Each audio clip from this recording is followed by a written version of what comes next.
Ang Ginoo manaa kaninyo. Manausab kanimo.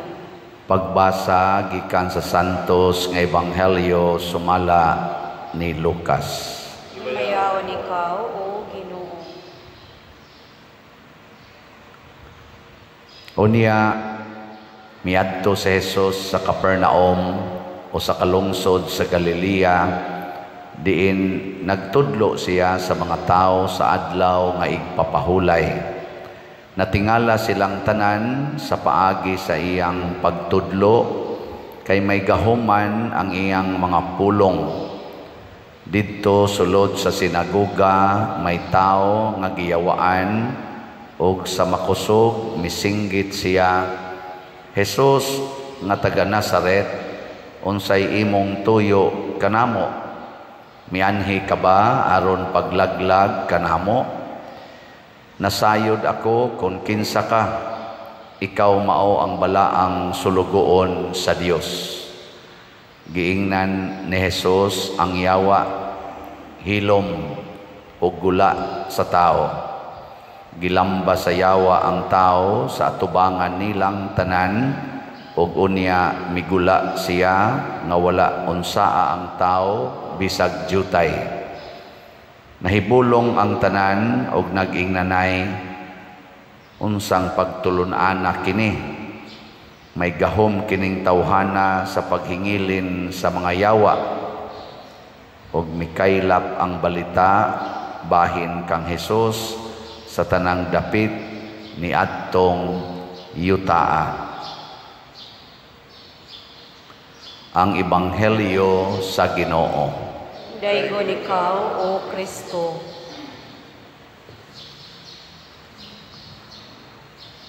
Sama ni Jesus, kita doon na sa tay gahom batok sa yawa. Maunay kamatuoran nga usahay kung dili man permanente, wa ta kahibaw nga naa day ta anang maong gahom og authority.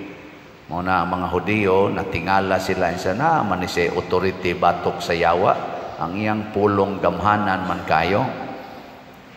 Tungod kay si Jesus nagpuyo gyud isip tinuod nga anak sa Dios. Kamo mupuyo ba mo isip anak sa Dios? Kinsa dinhi ang moangkon karon nga ako anak sa Dios? Taas kamo. Kanang wa mo putaas. Mga dili na anak sa Ginoo, anak nas demonyo. Mao na siya.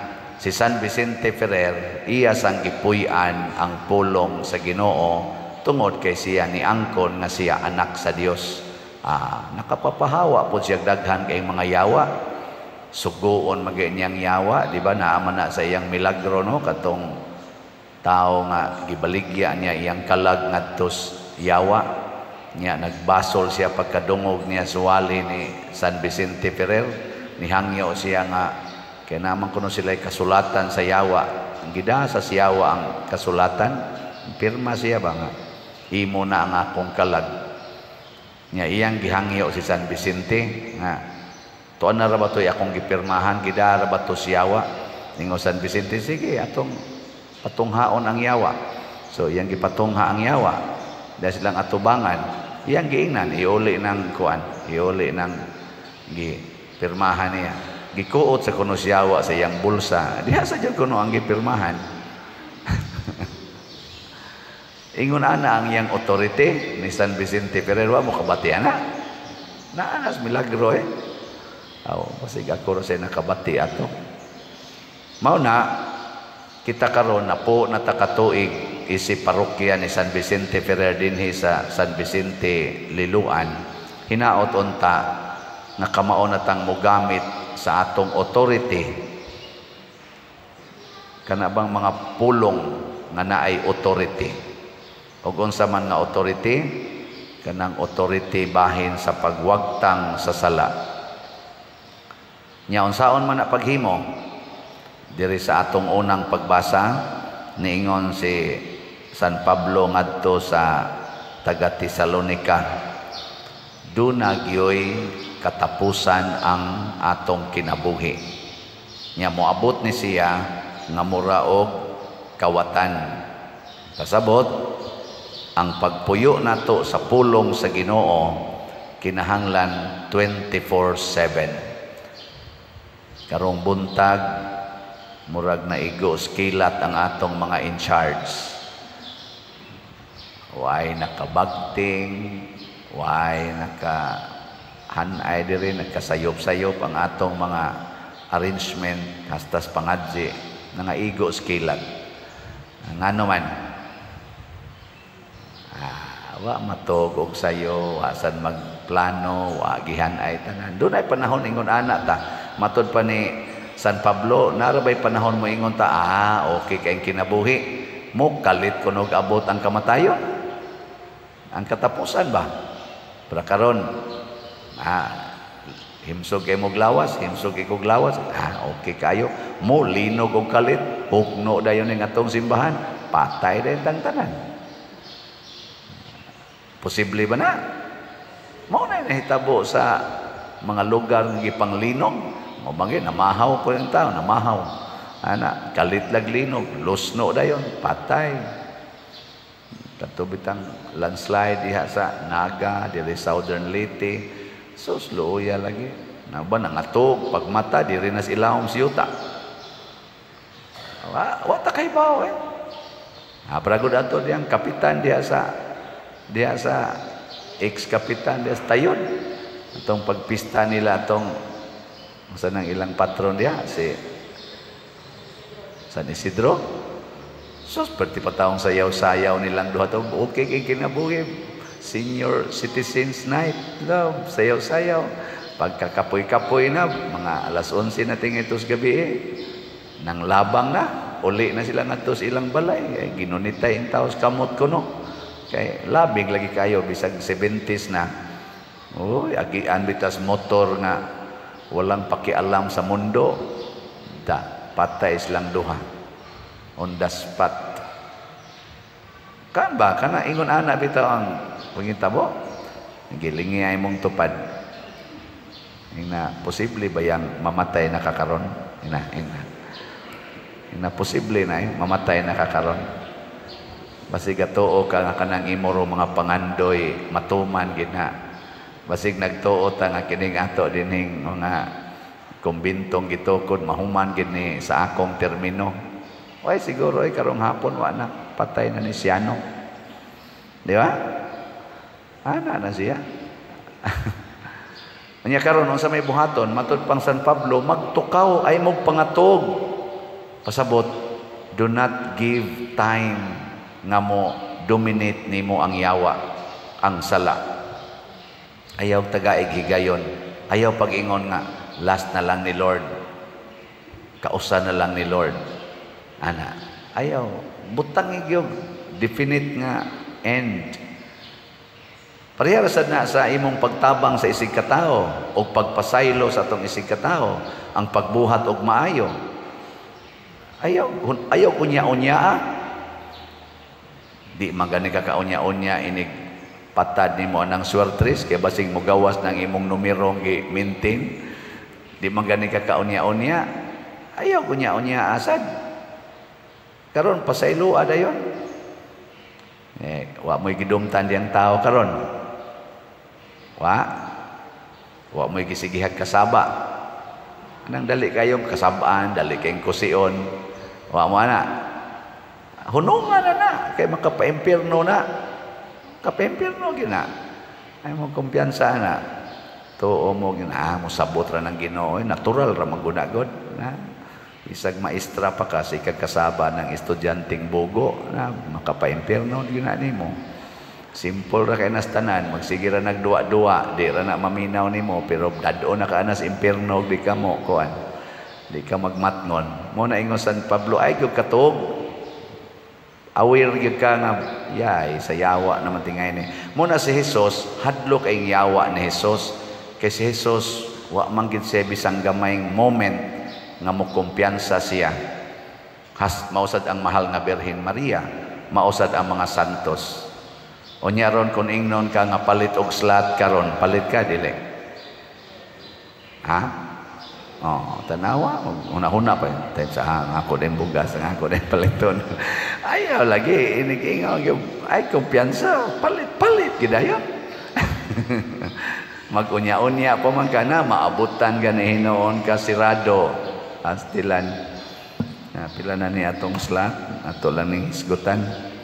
Oh, ang atong holy pads, ang holiness, peace, and divine salvation, nga slot, para ni National Retreat for Priests na natay halin nga niabot na og 13,789 slots. Pagpak, salamat kayo. Napay 86,211 ka slots nga tag 100. Nya moingon ka, dugay pa man na. Basig ikaw og mahurot na ni. Di wa na patay ka diha, di nakaka kuhag holiness, peace, and divine salvation. Nasa iban moingon, di lang sa kumupalitan ng laing slot kay daghan pa man na or nakapalit naman ko ning usa. Nya na padyo kay ikapalit. Mo palit pagyud ka. Muna sa ato sang kuan, atong special slot kaning HSSG. Ang atong gibaligyan ni 6,000 manika slots. Ang ato sang halin karon niabot na og 5,650. 350 na lang ka slots ang nahibilin. Mahutda na gyud mo atong pakpakan ang namalitan. Salamat kayo. Kwenta-kwenta na mo dito sa atong treasurer, Sister Nara. Nako, musunod man sa day ang selebrasyon sa mahal nga birhen sa iyang birthday karong Biyernes. Yan na sa tayo mga gastuhanan, mga misa, mga stipend, na sa tayo ginagmay tingaling snacks. Nako, ilahos ta na lang ni, kay gamay naman lang ning nahibilin. Nga kwenta-kwenta na mo, murag mo abot sa og mga 300,000 more or less ang atong madugang. Nga mo sobra sa nigjutay ang atong gasto karon. So ilahos ta na lang ni ngadto sa September 8 ang HSSG. Okay ra ninyo? Sugdig palit karon hantod mahuman na to, mahimo na ning 9,000 ka slots. Apil na ang birthday ni Mama Mary karong Biyernes. Nya mo gyapon atong buhaton, naagyapon tay 445 nga biblical rosary. Nya napatingali uban atong himuon. Nya natay mga misa ngadto sa mga special chapels nato. Nya sa eskwelahan karon pa sa ko nakahuna-huna nga kinahanglan sad nato misahan, so makig-arrange lang niya miani sa mga principals o kinsa sang eskwelahan na ang gustong magpamisa kay masig di na sa nila ma-insertan ang ilang schedule. Pero mas maisag na imisang mga eskwelahan aron makahatag pod sila tribute ni Mama Mary karong September 8. So atong chapels ang dinhi mao gyapon 6 AM, 12:15 PM og 6 PM ang atong high mass ika-Biyernes. Nya ang sa Lataban alas 6 sa gabi, San Roque Chapel alas 6 sa gabi, Sambag Chapel alas 7:30 sa gabi, Santa Cruz Chapel 7:30 PM, Lorena Chapel 7:30 PM, Tabla Chapel alas 5 sa hapon. Nya kaning uban ato lang nang i-arrange ang labi na sa eskwelahan. Ako lang ning gi-advance og pahibalo kay mauni ang kinahanglan natong buhaton matud pa diri sa tubag nato sa Salmo. Nagatuo ako nga makakita ako sa mga butang nga maayo sa Ginoo didto sa yuta sa mga buhi. Kanus amo ni mahitabo ang yuta sa mga buhi mao nang kanunay nagampo, kanunay nakig-istorya, nakighiusas Ginoo labi na sa atong mga selebrasyon, labi na gining santos nga misa. Gilingi ay mong tupad ing nabuhi pa ka og buhi pa gani nang imong tupad ni ata sa yuta sa mga buhi. Nya kung patay na gani na patay ning yuta wa man ta didto sa sementeryo. Buyuta nis mga buhi. Kanindot anang makakita ta ba kay nag-celebrate. Pero mo lagi na akong gingon, mura magwa kayo pa ma-feel sa atong kana ganing kaigsuonan nga ang parokya di ay napo katuig na kanindot nga niabot tag napo katuig. So inigabot na to anig 11 katuig kung buhi pa mo sunod. Suwaya nato og himo og dako-dako nga event kung mahimo ba. Pero di gani sad sagdi lang hangtod na ta mga matay. Anyway, may na lang ni kay wa ta masira. Nya ang ato mga projects dinhi atong suportahan kay anha sa ta makakita sa Ginoo sa yuta sa mga buhi. Labaw sa tanan makita gid ang Ginoo didto sa inyong balay. Kanang panimalay ba, kanang pamilya, naa diha ang yuta sa mga buhi. Sa inyong balay, imong tan-aw sa mga tao dito, buhi o patay? Sa inyong balay? Kinsa man ang mga buhi? Ang tinuod nga buhi, malipayon. Di magpunay away, di magpunay pangasaba. Mo ba rin hitabos yung balay? Malipayon ba mo o kinasab-anay? Magkinasab-anay na gani mo, managyaw-yaw na gani mo, yuta na nas mga patay. Kay ang sala mo maginay mo patay. Pero og nagsigi mo pasayloay, higugmaay, hinatagay, tinabangay, ana astilan buhi gina. Sige, katapusang lingi sa imong tupad ing na himuon natong buhi atong panimalay. Ana, mo ang buhi. Iguli ron ayaw na gyud pangasaba, ayaw nagyaw-yaw, wala nay mga sala. Ana, buhi kay na. Nya kamo sa mga maestra, mga estudyante, himuas ang buhi ang inyong classroom. Wa nay magsig pangasaba, wa nay magsigig bullying. Ana, nya ngato sang mga barangay, himuon sa natong buhi, labi na karong ting eleksyon, way magsigig dinautay, way magsigig sinawayay, no? Ana, asos buhi kay nga atong parokya, ato sa ibang buhi, siging palit og slat, sige tag isa, sige tag himog mga kaayuhan, stilan kabuhi. Nga karon manghatag ta og mga 600 ka mga pack 5 kilo packed rice. Babuhi sa ning ato ro mga kaigsuonan nga gailaid sa kalisod, ang category D. Makadawat ani, mabuhi pong ilang dugo, no? Ana, so salamat nga makadistribute ta, salamat sa mga donors, salamat sa mga mahigugmao natong kaigsuonan. Nya karong gabi nasa tay gamay nga kasaulugan, mabuhi sang atong dugo ani. So pwede ra sad mo mubalik karong gabi. Alas 6 sa tong misa, humana at dihay gamay panihapon, muralag get together, ginagmay, dili gid na tingali makabusog kayo pero makalipay nga natay gamay kuan program. Wala buhi na ta maghigugmaay, buhi gyud tag maghigugmaay.